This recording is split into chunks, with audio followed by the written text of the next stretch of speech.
the chainsaw. A wonderfully simple concept that gets the job done. A gasoline-powered two-stroke engine drives a chain outfitted with sharp metal teeth. An 18-inch chainsaw running at 3 horsepower will easily cut all the timber you want and save a lot of sweat. Could a similar concept work for cutting through much harder material, like solid bedrock? What would such a machine look like? It looks like this, the giant rock-cutting machine known as a chain trencher. And the biggest chain trencher in the world is the Aztec Underground 1860 HD. The Aztec Underground 1860 HD chain trencher. Total weight, 350,000 pounds. Engines, 2 Caterpillar diesels, one at 1,200 horsepower, the other at 300. Fuel consumption, 75 gallons per hour. Maximum chain length, 35 feet. A chain trencher is a specially designed piece of construction equipment made specifically for excavating hard rock and digging it out in a trench for laying in utilities. For exceptionally deep or long trenches, contractors call on the 1860. This machine can go up to 30 feet deep, where currently right now we have a machine going to Israel that's going to cut 50 feet deep. The 1860 I cut in Africa. We cut a job there, and we cut 8 feet wide, 12 feet deep for a 72-inch gas line that went all the way through Morocco. That job took us 1.5 years to cut it. There are only 9 1860s in the world, and people generally remember the first time they saw one. When you actually see one of these machines in production in hard rock, you can actually feel the ground vibrate as it is ripping the ground apart below it. It shakes quite a bit. There's 2 main engines in there, and with all that vibration, that chain digging up the earth, it just bounces all around. 6 of the world's 9 1860s are owned by H.L. Chapman Pipeline Construction in Texas, where hard bedrock sits just inches under the surface across much of the state. Definitely a job for one of the world's biggest machines. Although it's not difficult to spot the business end of a chain trencher, less obvious is the fact that the digging boom is actually the rear of the machine. The sheer weight of the front end, engines, treads, and a giant gas tank helps the chain dig in. So you get penetration and production. Weight and horsepower equal production in these machines. The 1,200 horsepower Caterpillar 3512, easily the larger of the 2 engines, is dedicated to powering the cutting chain only. The chain is mechanically, not hydraulically driven. It's very important to get all the power to the ground, and we found that we can do that much more efficiently with the mechanical drive trencher system. A separate 300 horsepower engine drives the hydraulically powered crawler tracks, which move the mighty machine along at speeds up to approximately 1 mile per hour. So the machine does move very slow, and then in the work condition, when you're actually digging a trench, that speed may be as slow as 2 or 3 feet per minute to 10 or 15 feet per minute. The track system is designed more for torque and pulling power. The second engine also powers various hydraulic devices. Basically, we're controlling our conveyor, the shift and the rotation of our conveyor, the raise and lowering of the boom, and then our track drives. And then, of course, the heart of the machine, the head shaft where the digging boom attaches for actually excavating the rock. If you're familiar with the chainsaw, this is essentially the screw that you would use to adjust the chain on your chainsaw. However, our boom is significantly longer than the bar on a typical chainsaw. Because of the extra weight, we use 1 8-inch grease cylinder on either side of the boom. As you apply pressure, it slides the whole boom out, and then we apply some shims to maintain that distance. Despite their striking resemblance, to call these machines giant chainsaws doesn't really do them justice. Chain trenchers are a highly specialized and extremely precise class of machinery, beginning with the cutting chain itself. The carbide steel teeth are arranged for maximum punishment to the rock surface, This is our standard chevron pattern. It's on all our machines. This is the #1 strike tooth. What this does is it goes through, it actually makes a mark into the rock. As the second tooth comes in, it strikes here. This little area right here will frack out and become the chip. These teeth are self-sharpening. They actually will keep a point on the tooth, which helps the longevity of the tooth, which helps keep the cost down for the contractor. The steady striking pattern, like an endless 1-2 punch, pounds away at the rock. Ideally, it also results in large, consistent chips, which can then be used as trench lining material. This is typical size of smaller trenchers. This is the chips that we want to get because this means production. Precision is also key in controlling the chain trencher's path. Without it, such a powerful machine operating in often sensitive underground environments could lead to disaster. You may have an existing gas line, water utilities that are already in the ground, and the contractor has to come back and lay a new line in the same right-of-way, and he may only have a couple of feet, sometimes less clearance between existing live wires or gas line. A laser-guided positioning system directs the operator as he rips through the rock, keeping the trencher level and its path ramrod straight. We've got a pole that sits on top of the boom, and then we've got a receiver on the inside. That allows me to know if I'm up or down. I've got 3 lights in there. The green is dead on. I've got an upper yellow and a lower yellow. They are within 2/10. The accuracy of the 1860 chain trencher also makes the serious business of cutting rock safer. This bore pit has the square walls because of the trencher cutting ability. This enables safety. This keeps the personnel down in the pit from big rocks falling on their head, and that hurts.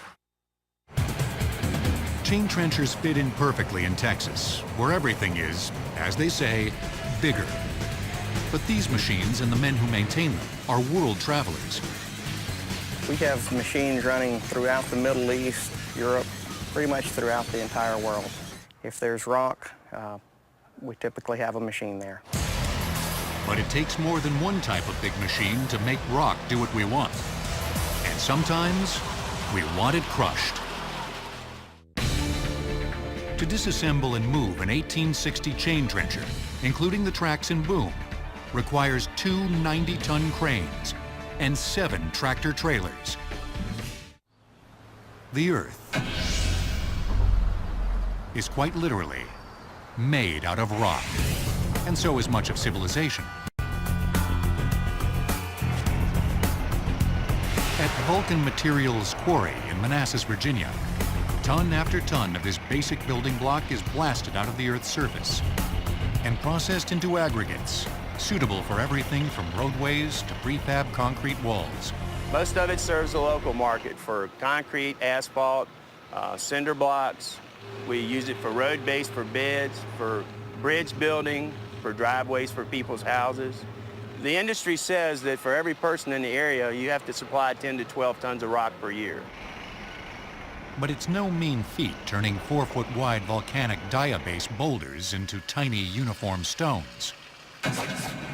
It's a job that calls for some very big machines, like the one housed in this 10-story structure, built to deal with the fact that rock doesn't come in convenient sizes.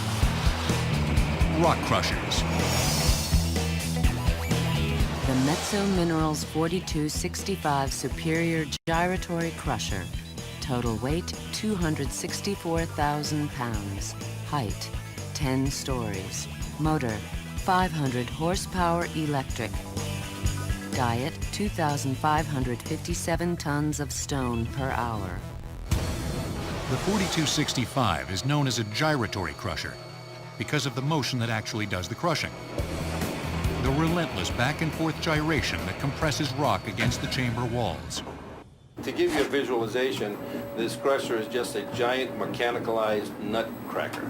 That's the same principle. When you have 2 surfaces, hard surfaces closing together with a soft surface in the center. In this case, believe it or not, the rock is a soft surface. So it's 2 mechanically advantaged metal pieces coming together and compressing that rock, and the rock breaks down to a smaller size. The process begins in the control booth that sits atop the crusher.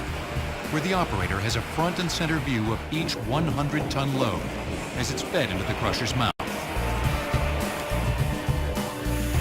Water spray keeps the dust constantly under control. All of our crushers are designed to work at a choke-fed position. It's because the rocks on top of the crusher help push down the rocks through the crushing chamber, and the rocks will actually crush against themselves. That's called rock-to-rock comminution, and it actually does a better job of crushing sized materials. Primary crushers such as this one can accept rocks up to 3.5 feet in diameter. Operator Pete Huff uses a hydraulic hammer to reduce anything bigger. At the core of the crusher is a solid steel shaft, up to 26 feet long.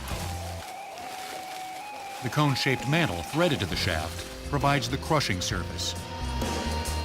The shaft and mantle were each forged as a single piece of steel. The mantle itself, the main shaft, weighs in excess of 52,000 pounds. This giant nutcracker is powered by a 500 horsepower electric motor. The motor drives a horizontal pinion shaft connected to a large crown gear, which causes the giant vertical main shaft to spin. The main shaft sits in a housing known as an eccentric due to its asymmetrical shape. As the main shaft rotates, it shoves the crushing mantle back and forth in an eccentric pattern, 170 times per minute against the chamber walls. The rocks don't stand a chance. The crushing mantle would be nothing without ultra-strong chamber walls. The castings on this machine are cast steel. They're heavy ribbed cast steel, very strong chambers. They are wear-plated, protected with either a manganese concaves or a steel alloy concaves.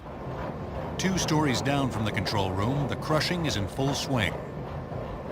Right now you're hearing the rocks being crushed against this outer chamber here, which is the top shell.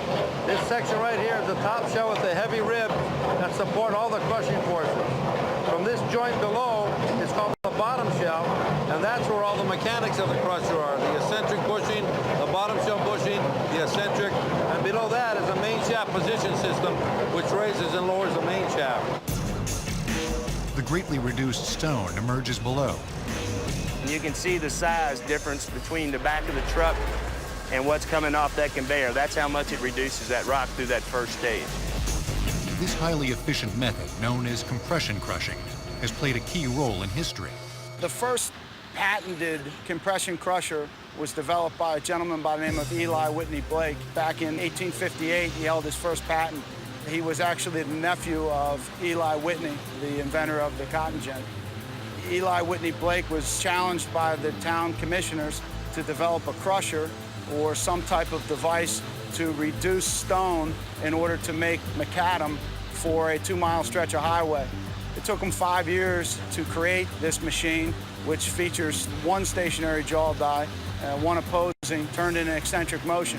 This became the first compression crushing, and the Blake-style crusher is still in production today. In the late 19th century, rock crushers would prove invaluable in laying roads across a growing nation and in extracting precious metals out of giant blocks of stone. Nevada's legendary Comstock lode pumped out wealth at an unprecedented rate, thanks to mechanical crushers. A major innovation in giant crushing machines came in the 1920s with the Siemens type, or cone crusher. Unlike a traditional gyratory crusher, the shaft on a cone crusher isn't supported at the top. This gives the crushing mantle more freedom of movement and twice as much horizontal throw. Today, Mezzo Minerals makes the world's largest cone crusher, a 340,000-pound, 1,000-horsepower behemoth known as the MP1000, which also happens to reside at Vulcan's Manassas, Virginia quarry. The MP1000, the largest machine of its type ever built, the most highly technically advanced machine, and it's exciting to see. The MP1000 is the secondary crusher at the quarry. The stone already reduced by the gyratory has made its journey over on a conveyor belt and awaits a further crushing. The rapid throw of the mantle pulverizes the rock against the steel cone-shaped bowl liner. This is a bowl liner. This bowl liner fits into the upper portion of the machine. The bowl liner is a manganese wear surface. This wear surface is actually what the rock is impacting against. As the machine gyrates from one motion to another, as the material passes through, the rock then is reduced, falls through, and then moves to the opposing side. After exiting the mighty MP1000, the stone can move to a third or even fourth crusher, depending on the desired product. With multiple crushers and screens, Vulcan Materials produces crushed stone ranging from large rocks suitable for flood control to sand that might end up in concrete. Crushed stone is the result of power and precision. That's a combination that also works down on the farm. Get ready for a high-tech harvest.